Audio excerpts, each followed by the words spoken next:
tell us what just happened in Colombia. We had an election on Sunday. It was too close to call a winner. So tell us about who the two men are who are going to be having a runoff June 19th. Okay, so I'll just bring us up to date on where we are news-wise, and then maybe Ollie can go a little bit into the candidates. But thanks for having us again. So Sunday was the first round of Colombia's presidential elections, and there were 39 million people eligible to vote. We're hearing numbers something like only 60% turned out, which is still, can be quite high compared to some electoral scenarios. But as expected, the center-left candidate, Gustavo Petro, won the first round, but didn't win the elections outright. He would have needed to get half of all valid votes, or over half of all valid votes, and he actually got just over 40% of all votes. The second place winner, who will go on to the second round to be held June 19th, in about 3 weeks, is Rodolfo Hernández. And that was a shock to a lot of people.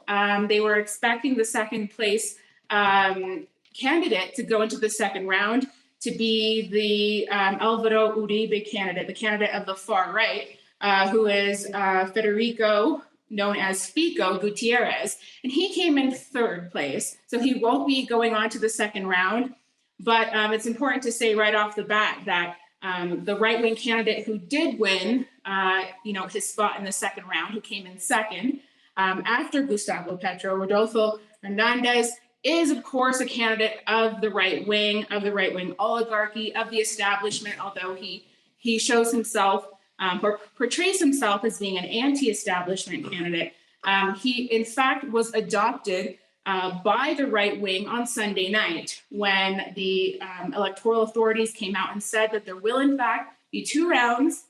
And they said that that these two candidates will likely be in the second round based on the pre-count non-binding votes.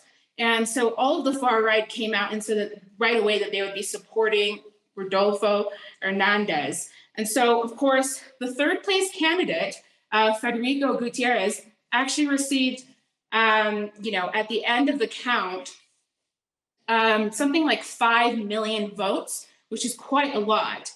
He's not too far behind the second place candidate. So he declared his support for the other right-wing candidate, which means it's going to be a very difficult second round. People thought that, Gustavo Petro, who is we'll have Ollie explain Gustavo Petro, but who is the candidate of the left wing, of the social movements, of all the leftist parties, and the Pacto Histórico is the name of the coalition, that he was going to have an easy time, according to the polls. Not only did some polls predict that he might win the first round outright, but they predicted that in the second round, he would have a very easy job against this far-right Uribista candidate, Federico Gutierrez. Now that the guy is out of the race, it's looking like it's going to be a lot more difficult because, people might see this other candidate as somewhat of a third-way party, a centrist candidate, anti-establishment, and it might kind of, cloud things a little bit, especially given the media campaign that we're about to see. But we'll talk more about the media campaign. Yeah, I just want to start saying that Gustavo Petro is a fan of ours. On at least one occasion, he has he's quote tweeted Calcettian News and my own personal account. So that's a nice bit to start off there. Yeah, full disclosure, you have to announce your conflicts of interest. So thank you for your integrity. Well, we didn't ask him to quit. He just did, Right. Yeah. Many have done so. Gustavo Petro is he was the left-wing candidate, and he got 40% of the vote, and he won by 12 points. He was ahead by 12 points to second place. Second place guy got 28% of the vote from 27.9% of the vote. And then in a lot of countries, Gustavo Petro would be president already. I mean, in the electoral system we have here in Bolivia, Gustavo Petro would already be pronounced as president. I think in a lot of countries it's the same. But because of Colombia's electoral system, they're now going to have to go to a second round. And now the guy that got 28% of the vote might end up taking the whole thing. And this happened in some other countries like Uruguay, and elsewhere. But it's, as Camila said, I think it's going to be difficult for the left-wing candidate to win in the second round, precisely because there's such a toxic media campaign. He's been called, a terrorist. He's been called a drug trafficker. He's been called all of the usual labels that are thrown at anyone on the left in Latin America. And Castro Chavista. Castro Chavista. But the context in Colombia is that Colombia is one of the most violent countries in the Americas. It's certainly within South America has one of the highest rates of violence, both, street delinquency, but also political violence, especially against the left, especially against social activists and political candidates. And that's been a concern throughout the whole thing, was that Petro and his vice presidential candidate, Francia Marquez, the Afro-Colombian leader, that they would actually be assassinated. And a lot of their speeches have been going around with these massive shields when they're making public appearances, because it is just a genuine concern that Colombia doesn't have a great deal of law and order, and as a huge right-wing paramilitary movement linked to drug cartels that have systematically assassinated hundreds, thousands of union leaders, left-wing political candidates, etc. So all of that tension is going to get even worse in this second round, where it's going to be presented as democracy or communism, and we have to save the fatherland from communism. And when you use those words, anything goes historically. All kinds of violence. I wanted to show people a photo of the two candidates. The guy giving the peace sign is the leftist candidate. The guy with his arm up in a fist is the right-wing candidate. And I put Hitler behind him, and we'll get to that in a second. And this is a very cool photo of the leftist, Petro, with his running mate, the woman in the yellow scarf to his left. She would be the first Black Colombian vice president. So now you can visualize these different candidates. The other guy has the same hairstyle as Berlusconi. He does. Yeah, he does, huh? I was trying to think of who he reminded me of, and maybe that's it. It's the Berlusconi. Let me see. Yeah, Trump has a better wig than this guy. Let's take a look at this. Is that true? Let's see.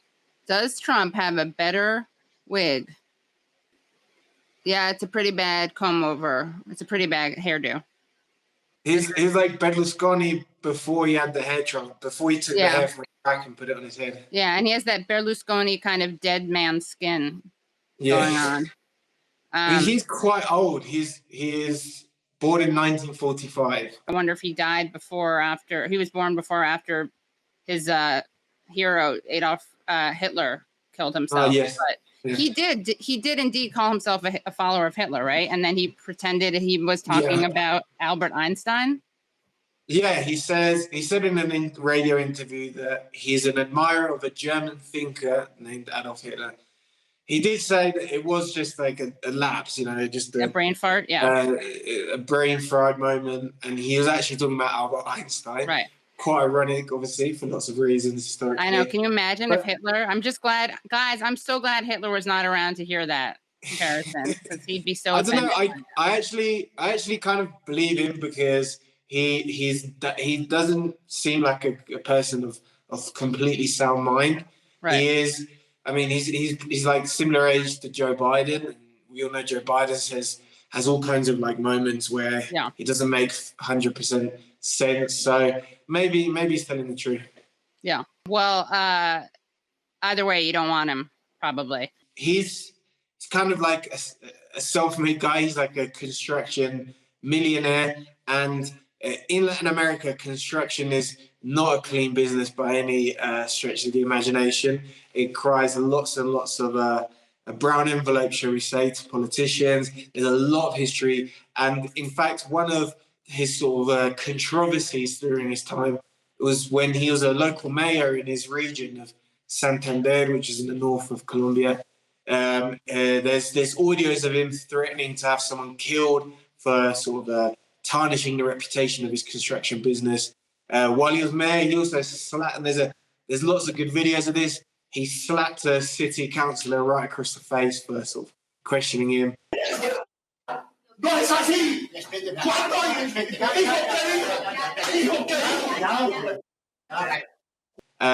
This is sort of his style, you know. He's got various of these sorts of episodes, which don't, you know, aren't necessarily a bad thing in terms of electoral popularity.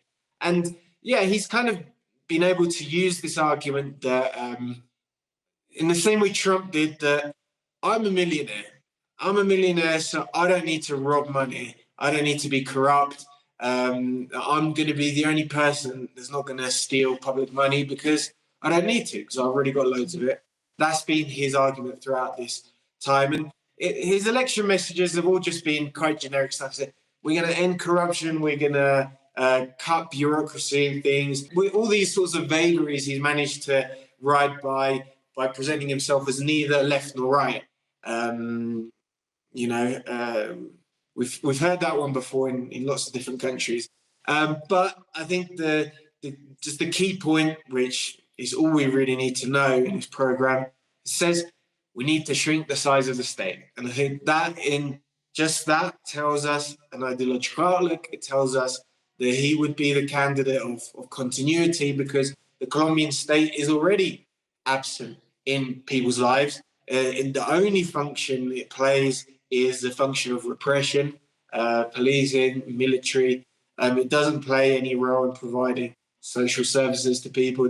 It's completely absent from the countryside where poverty is rife. So this, we can see that behind the blunder, there is a candidate of continuity, but that's not how he's going to be presented in the debates.